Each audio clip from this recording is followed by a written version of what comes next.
नमस्कार दोस्तों and welcome to my channel. कैसे हैं आप सब? मुझे उम्मीद है आप सब अच्छे होंगे, मज़े में होंगे। और जी आज हम पढ़ने वाले हैं सीबीएसई क्लास 11th का मैथ्स का चैप्टर सीक्वेंसेस एंड सीरीज़। और आज हम सॉल्व करेंगे एक्सरसाइज 9.1।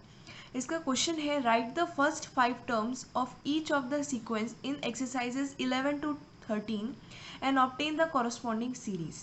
आपको क्या करना है, पहली 5 टर्म्स लिखनी है आपको। ये जो हमें गिवन सीक्वेंस है इसके लिए आपको पहली 5 टर्म्स लिखनी है एक्सरसाइज के क्वेश्चन नंबर 11 से 13 तक। यानी अभी हम करेंगे 11 से 13 क्वेश्चन, उसके अंदर आपको फर्स्ट 5 टर्म्स को ऑब्टेन करना है। और जब ऐसा हो जाएगा, यानी जब आपको पहली 5 टर्म्स मिल जाएंगी उसके बाद आपको उनकी कॉरस्पॉन्डिंग सीरीज भी पता करनी है। ठीक है, तो इसको क्वेश्चन नंबर 11 देखते हैं। a1 is equals to 3। आपको फर्स्ट टर्म यहाँ पे ऑलरेडी प्रोवाइडेड है कि 3 है। an की वैल्यू आपको गिवन है 3 इंटू ए, यहाँ पे नीचे लिखा हुआ है, ये ऐसे लिखा है n-1 plus 2 for all n greater than 1। यानी कि 1 से बड़े, जैसे यहाँ पे a1 हो गया, 1 हमें प्रोवाइडेड है, 1 से बड़े यानी 2, 3, 4, 5 जो भी हैं उनके लिए आपको ये कंडीशन गिवन है कि आपको इस तरह वहाँ पे टर्म्स निकालनी पड़ेंगी। an is equals to 3a, यहाँ पे नीचे गिवन है n-1 प्लस में 2। ठीक है, काफ़ी सिंपल क्वेश्चन है। इसका आंसर देखते हैं। यहाँ पे a1 की वैल्यू आपको प्रोवाइडेड है 3 for n greater than 1, an is equals to 3 a n-1 plus 2। बहुत ही ज़्यादा सिंपल है। देखो करना क्या है कि जब हम a1 हमें प्रोवाइडेड है, जब हम a2 निकालेंगे तब आपको करना क्या है, ये हो जाएगा 3, ये हो जाएगा a, यहाँ पे कितना आ जाएगा 2-1 प्लस में 2। अब होगा क्या, देखो 3, अब यहाँ पे 2-1 कितना हो जाएगा, इंटू में a1। तो अब a1 की वैल्यू आपको 3 प्रोवाइडेड है, मतलब ये जो a1 है इसकी जगह आपको 3 लिखना है। यानी कि अगर आपको कोई भी टर्म फाइंड करनी है तो आपको उसे प्रीवियस जो टर्म है वो चाहिए रहेगी, ताकि यहाँ पे आप उसकी वैल्यू पुट करके उसको निकाल सको। ठीक है जी, तो अब इंटू में a1 हो गया, यहाँ पे प्लस में 2 भी है। अब ये कितना हो जाएगा 3 इंटू में, यहाँ पे a1 की जगह लिखेंगे 3, यानी 3 इंटू 3 प्लस में 2। अब एक रूल होता है बॉड मास, सबको पता होगा, सबने सुना होगा। सबसे पहले यहाँ पे क्या है, मल्टीप्लिकेशन है और एडिशन है। तो आप देख रहे हो मल्टीप्लिकेशन पहले आता है एज कम्पेयर टू एडिशन, यानी पहले आपको मल्टीप्लाई करना है। तो ये हो जाएगा 3 इंटू 3 9। अब प्लस में 2 करोगे तो ये क्या आएगा, ये आएगा 11। यानी आपके पास जो a2 आया है, सेकेंड टर्म आई है, देखो a1 तो जी आपके पास हो गया 3, ये आपको ऑलरेडी प्रोवाइडेड था। यहाँ से आपके पास a2 की वैल्यू आई है 11। इसी तरह आपको a5 तक निकालना है, तभी आपको फर्स्ट 5 टर्म्स मिलेंगी। 1 आपको ऑलरेडी प्रोवाइडेड है। ठीक है, अब यहाँ पे a3 निकालोगे तो ये कितना आ जाएगा, देखो a3 निकाल रहे हो तो यहाँ पे वैल्यू पुट करेंगे, यानी 3 इंटू में a, 3-1 प्लस में 2, ये हो जाएगा 3 इंटू में a2 प्लस में 2, ये हो जाएगा 3 इंटू में, अब यहाँ पे a2 की वैल्यू कितनी आई थी, 11 आई थी, प्लस में 2 कर देंगे, ये हो जाएगा 33 प्लस में 2, 33 प्लस में 2 कितना हो जाएगा 35। यानी आपके पास a3 की वैल्यू कितनी आ गई, 35 आ गई। अब नेक्स्ट हमें a4 फाइंड करना है, वो भी कर लेते हैं। तो यहाँ पे लिख देती हूँ मैं, a4 इज इक्वल्स टू, ये हो जाएगा 3 इंटू में a, 4-1 प्लस में 2, ये हो जाएगा 3 इंटू में a3 प्लस में 2, यानी ये हो जाएगा 3 इंटू में 35 प्लस में 2। ठीक है, ये हो गया। अब जब आप इसको सॉल्व करोगे तब आपके पास क्या वैल्यू आएगी, हो जाएगा 15, ये हो जाएगा ये प्लस में 2, यानी ये हो जाएगा 107। यानी आपके पास a4 की वैल्यू क्या आएगी, 107, यानी 107 आएगी। तो आपकी फोर्थ टर्म क्या है, 107 है। अब आपको लास्ट इसके लिए फिफ्थ टर्म फाइंड करनी है, वो भी कर लेते हैं। उसके लिए आपको क्या करना है, a5 फाइंड करना है, यानी 3 इंटू में ये हो जाएगा an-1, यानी कि 5-1 प्लस में 2, ये हो जाएगा 3 इंटू में a4 प्लस में 2, ये हो जाएगा 3 इंटू में a4 की वैल्यू आई है 107 प्लस में 2, ये हो जाएगा 321 प्लस में 2 है ना, ये हो जाएगा, अब ये क्या हो जाएगा 323। ठीक है, तो आप देख सकते हैं यहाँ पे भी हमारे पास a5 की वैल्यू कितनी आई है, 323 है। मैं 5 क्यों लिख रही थी। ठीक है जी, तो आपके पास वैल्यू आ गई है पहली 5 टर्म्स की। तो यहाँ पे लिख देते हैं हेंस फर्स्ट 5 टर्म्स आर। अब जो हमें 5 टर्म्स मिले हैं वो कौन कौन से हैं, 3 तो हमें, यानी जो फर्स्ट टर्म है वो आपको ऑलरेडी प्रोवाइडेड था। अब आपने सेकंड टर्म 11 ढूंढा, थर्ड टर्म आपका 35 आया, फोर्थ टर्म आया 107 और आपके पास जो फिफ्थ टर्म है, आखिरी टर्म जो हमें फाइंड करना था वो आया 323। ठीक है जी। अब आपको क्या बोला था कि आपको पहले 5 टर्म तो फाइंड आउट करनी ही है और उसके बाद आपको कॉरस्पॉन्डिंग सीरीज भी बतानी है। देखो मैं बताती हूँ कैसे बताएंगे। या लिखने आपको द कॉरस्पॉन्डिंग सीरीज इज। जब हम सीरीज लिखते हैं आपको इनके बीच में ये जो आपने कॉमा लगाया है, जब सीरीज लिखोगे तब सबसे पहले इस कॉमा को हटा के आपको एडिशन यानी कि प्लस का सिंबल यूज करना है। तो ये हो जाएगा 3 + 11 प्लस में 35 प्लस में 107 प्लस में 323।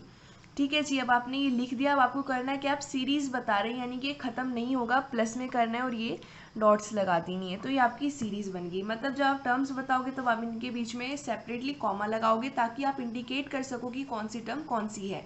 ठीक है। तो जैसे आपने पहली और सेकंड टर्म के बीच में कॉमा लगाया यानी ये फर्स्ट टर्म है, ये सेकंड है। यहाँ से भी आप देख के बता सकते हैं फर्स्ट है, सेकंड है, थर्ड है। लेकिन जब सीरीज की बात कर रहे हैं तो वो कभी खत्म नहीं होगी, वो इन्फिनिटी तक जाएगी। वरना जब तक हमें पर्टिकुलरली कोई फिक्स्ड टर्म ना गिवन हो तो वो वहाँ तक जाएगी। ठीक है। और सेकंड बात, कॉरस्पॉन्डिंग सीरीज जब लिखोगे तब इनके बीच में एडिशन लगाओगे। ठीक है जी। तो ये आपका कौन सा क्वेश्चन नंबर 11 हो चुका है। हम नेक्स्ट क्वेश्चन देखते हैं। तो ये हमारा क्वेश्चन नंबर 12। इसके अंदर भी आपको क्या करना है, आपको फर्स्ट 5 टर्म्स फाइंड करनी है, उसके बाद आपको कॉरस्पॉन्डिंग सीरीज बतानी है। ठीक है जी। तो इसका आंसर देखते हैं। यहाँ पे सबसे पहले देखो आपको a1 की वैल्यू प्रोवाइडेड है -1 और उसके बाद आपको बोला है कि वो सारी n की वैल्यूज जो या तो 2 के इक्वल है या 2 से बड़ी हैं उनके लिए आपको एक कंडीशन लगानी है। एक जनरल फॉर्म गिवन है an = an-1 डिवाइड में n। ठीक है जी।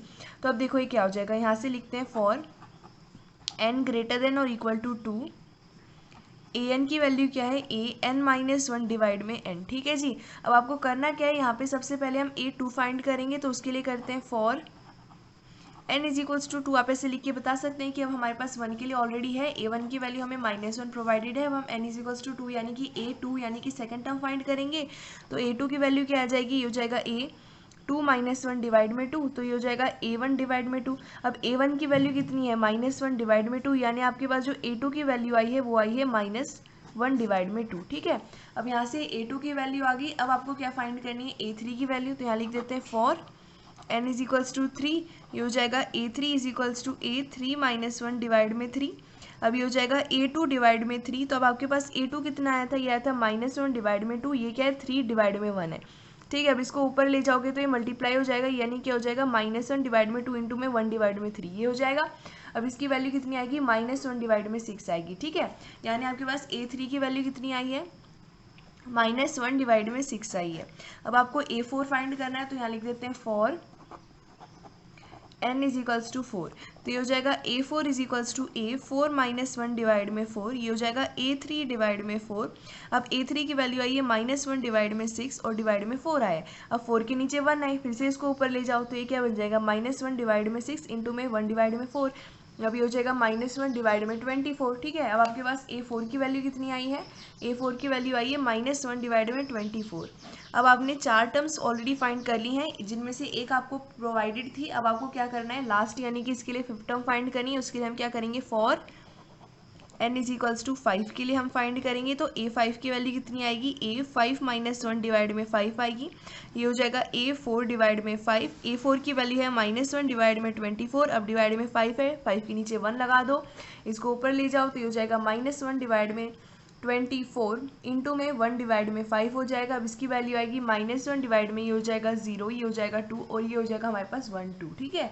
अब आपके पास यहाँ पे a5 की वैल्यू आ जाएगी -1 डिवाइड में 120। अब आपने 5th टर्म तक ढूंढ ली हैं यानी आपके पास फर्स्ट 5 जो हमारे पास टर्म आनी चाहिए थी वो आ चुके हैं। तो यहाँ लिख देते हैं hence first 5 terms of the sequence are. अब आपके पास जो फर्स्ट 5 टर्म आई है गिवन सीक्वेंस की हमारे पास आई है, -1 हमें प्रोवाइडेड थी, -1/2 -1/6 -1/24 और आपके पास आई है एंड -1/120। ठीक है। ये आपके पास सीक्वेंस आ गया। अब मैंने आपको बताया था कॉरस्पॉन्डिंग सीरीज कैसे लिखोगे, बस कॉमा हटा के इनकी जगह प्लस ऐड कर देना और यहाँ पे क्या कर देना, डॉट्स लगा देना। तो यहाँ लिख देते हैं द कॉरस्पॉन्डिंग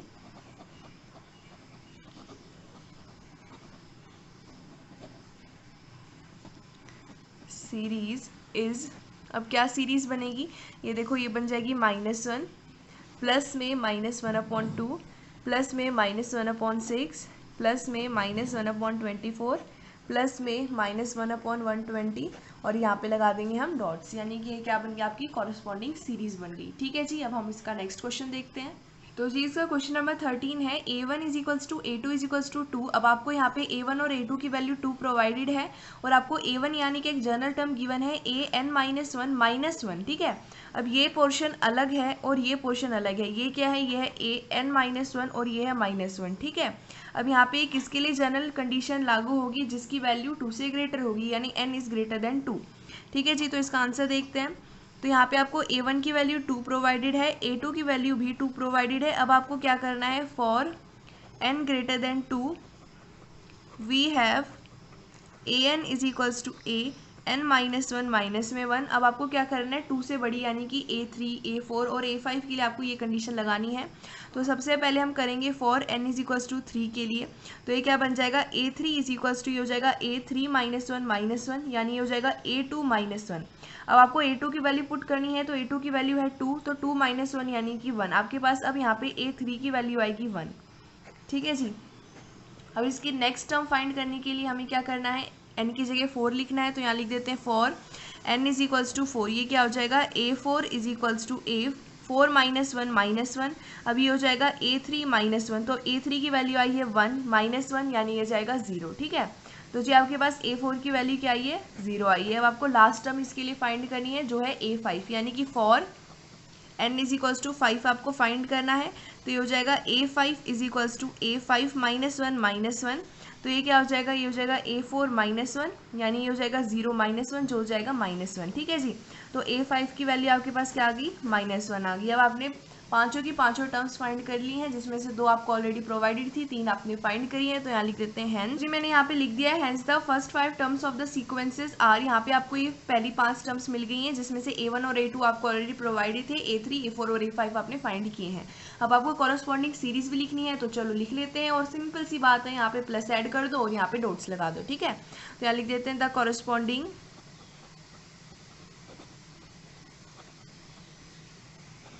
सीरीज इज, यहाँ पे क्या सीरीज बनेगी, ये हो जाएगा 2 + 2 + 1 + 0 प्लस में -1 और ये डॉट्स लगा दी। ठीक है, तो ये क्या बन गई, कॉरस्पॉन्डिंग सीरीज बन गई और ये पहली 5 टर्म बन गई। ठीक है, तो जी आपने क्वेश्चन नंबर 13 भी सॉल्व कर दिया है। अब इसका क्वेश्चन नंबर 14 देखेंगे, जो इस एक्सरसाइज का लास्ट क्वेश्चन है, तो देख लेते हैं। तो जी मैंने क्वेश्चन नंबर 14 लिख दिया है। उस क्वेश्चन के अंदर आपको फिबोनाची सीक्वेंस के बारे में बताना है। तो उसको सॉल्व करने से पहले मैं आशा करती हूँ एक तो आपने वो वीडियो देखी होगी जिसके अंदर मैंने आपको इंट्रोडक्शन बताया था। अगर देखी थी तो आपको ऑलरेडी पता होगा फिबोनाची सीक्वेंस क्या होता है। अगर नहीं देखी तो कोई बात नहीं, मैं यहाँ पे बता देती हूँ फिबोनाची सीक्वेंस क्या होता है। फिबोनाची सीक्वेंस क्या होता है, sequence in which each number is the sum of 2 preceding ones. यानी कि एक जो नया नंबर होगा वो क्या होगा, उसके पिछले 2 नंबर का एडिशन होगा। ठीक है, एक ऐसा सीक्वेंस होता है और ये 0 से स्टार्ट होता है और 2 बार इसमें 1 आता है, 0 1 1 2 3 5 8। ठीक है, होता क्या है, देखो 0 प्लस में 1 क्या हो जाएगा, 1 हो जाएगा, यानी 1 क्या है, प्रीसीडिंग 2 का क्या है, सम है। फिर 1 + 1 क्या हो जाएगा, 2 हो जाएगा, यानी 2 क्या है, प्रीसीडिंग 2 यानी इससे पिछले 2 नंबर का क्या है, सम है। 3 की बात करोगे तो इससे प्रीसीडिंग 2 का क्या ये सम है। देखो 0 + 1 क्या होगा, 1 होगा, 1 + 1 क्या होगा, 2 होगा, 2 + 1 क्या होगा, 3 होगा, 3 प्लस यहाँ पे क्या आएगा, 2 हो जाएगा। ठीक है, 2 है ना, तो 3 + 2 क्या हो जाएगा, 5 हो जाएगा, 5 + 3 क्या हो जाएगा, 8 हो जाएगा। उसके बाद 8 + में 5 जो नेक्स्ट नंबर आएगा इस तरह होगा। ठीक है, मतलब इसका मतलब क्या है कि एक जो ये नंबर है ये क्या है, इसे पिछले 2 का क्या है, एडिशन है। एक ऐसा सीक्वेंस जिसके अंदर हर एक नंबर क्या होगा, उससे प्रीसीडिंग 2 का क्या होगा, एडिशन होगा, उसे हम कहते हैं फिबोनाची सीक्वेंस। ठीक है जी, तो मैंने आपको थोड़ा सा आइडिया दे दिया है फिबोनाची सीक्वेंस क्या होता है। इसी के ऊपर बेस्ड हमारे क्या है, क्वेश्चन नंबर 14 है, उसको करते हैं। तो ये रहा हमारा क्वेश्चन नंबर 14। इसके अंदर क्या बोला था, Fibonacci sequence is defined by.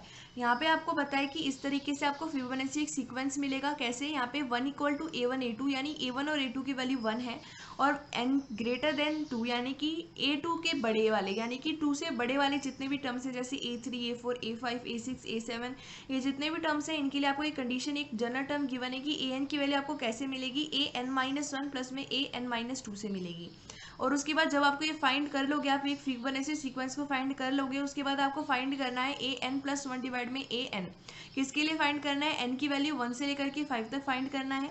अब अगर आप ध्यान से देखते हैं तो यहाँ पे an यानी कि जैसे अगर आप मान लो a5 फाइंड कर रहे हो, तो ये क्या है, यहाँ पे n की जगह क्या है, 5 है। ठीक है, मतलब जिस समय आपको ये फाइंड करना पड़ेगा, आपको an की वैल्यू तो पता होनी ही चाहिए, a5 की वैल्यू तो आपको पता होनी ही चाहिए, इससे बड़ा एक और की पता होनी चाहिए, an प्लस में 1, यानी कि a5 प्लस में 1 यानी कि a6 की वैल्यू भी आपको पता होनी चाहिए, तभी आप a5 के लिए ये वैल्यू फाइंड कर सकते हैं। ठीक है जी, तो यहाँ पे सबसे पहले फिबोनाची सीक्वेंस फाइंड करेंगे, तो उसके लिए यहाँ लिख लेते हैं। यहाँ पे आपको a1 की वैल्यू 1 गिवन है और आपको a2 की वैल्यू क्या है, 1 गिवन है। यहाँ लिख लेते हैं फॉर n ग्रेटर देन 2, आपको प्रोवाइडेड है कि n की वैल्यू जब 2 से बड़ी होगी तब आपको क्या करना है, an की वैल्यू आपको मिलेगी an-1 प्लस में an-2 से। ठीक है जी, तो सबसे पहले यहाँ पे आपको a3 की वैल्यू फाइंड करनी पड़ेगी, तो वो कर लेते हैं। तो यहाँ लिख लेते हैं for n is equals to 3, जब n 3 फाइंड करोगे तो ये क्या हो जाएगा, a3 इज इक्वल्स टू, ये हो जाएगा a3-1 प्लस में a3-2, ये हो जाएगा। अब ये क्या हो जाएगा, 3-1 हो जाएगा 2, यानी कि a2 प्लस में 3-2 क्या हो जाएगा आपके पास, ये हो जाएगा 1, यानी प्लस में a1। तो a2 की वैल्यू भी 1 है, a1 की वैल्यू भी 1 है, यानी 1 प्लस में 1 क्या हो गया, 2 हो गया। ठीक है जी, तो आपके पास a3 की वैल्यू क्या आ जाएगी, आपके पास a3 की वैल्यू आ जाएगी 2। तो यहाँ लिख देते हैं a3 इज इक्वल्स टू 2। अब आपके पास a1 की वैल्यू है, a2 की वैल्यू है, a3 की वैल्यू आ गई। अब a4 की निकाल लेते हैं, 1 मिनट इसको नीचे कर देते हैं।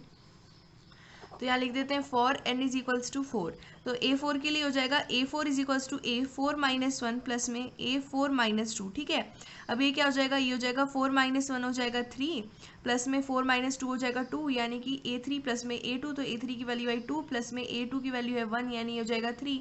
तो आपके पास a4 की वैल्यू कितनी आएगी, 3 आएगी। ठीक है जी, अब आपको a5 की वैल्यू फाइंड करनी पड़ेगी, तो कर लेते हैं। अब यहाँ लिख लेते हैं for n is equals to 5, तब ये क्या हो जाएगा, a5 is equals to a5-1 plus में a5 माइनस में 2। अब ये हो जाएगा a4 प्लस में a3, अब a4 की वैल्यू है 3 प्लस में 8, हमारे पास जो 3 है उसकी वैल्यू है 2, ये हो जाएगा 5, यानी आपके पास क्या वैल्यू आएगी जी, आपके पास a5 की वैल्यू आएगी 5। ठीक है, अब आपको क्या करना है, आपने 5 टर्म्स के लिए तो फाइंड कर दिया, लेकिन अब आपको a6 भी फाइंड करनी पड़ेगी, जो मैंने आपको ऑलरेडी बताया क्यों फाइंड करनी पड़ेगी, क्योंकि इसके बाद जो आपको फाइंड करना है उसके अंदर आपको क्या करना है, उसके अंदर आपको एक तो उससे सक्सीडिंग और एक उससे प्रीसीडिंग आपको वैल्यू पता होनी चाहिए और एक को खुद वैल्यू पता होनी चाहिए, तब आप उसको फाइंड कर सकते हैं। ठीक है, तो यहाँ लिख देते हैं for n is equals to 6, तो a6 की वैल्यू आएगी a6-1 प्लस में a6-2। ठीक है, ये आएगी। अब ये क्या हो जाएगा, a5 प्लस में a4, अब a5 की वैल्यू 5 आई और a4 की वैल्यू कितनी थी, 3 थी, यानी क्या हो गया, 8 हो गया। मतलब ये हुआ कि यहाँ पे आपके पास a6 की वैल्यू आ गई 8। ठीक है, तो अब आपके पास a1 a2 a3 a4 और a5 और a6 की वैल्यू आ चुकी है। अब आपको इसको आगे सॉल्व करना है, तो कर लेते हैं। तो जी मैंने यहाँ पे लिख दिया कि now a1 a2 a3 a4 और a5 और a6 की वैल्यू यहाँ पे मैंने लिख दी है।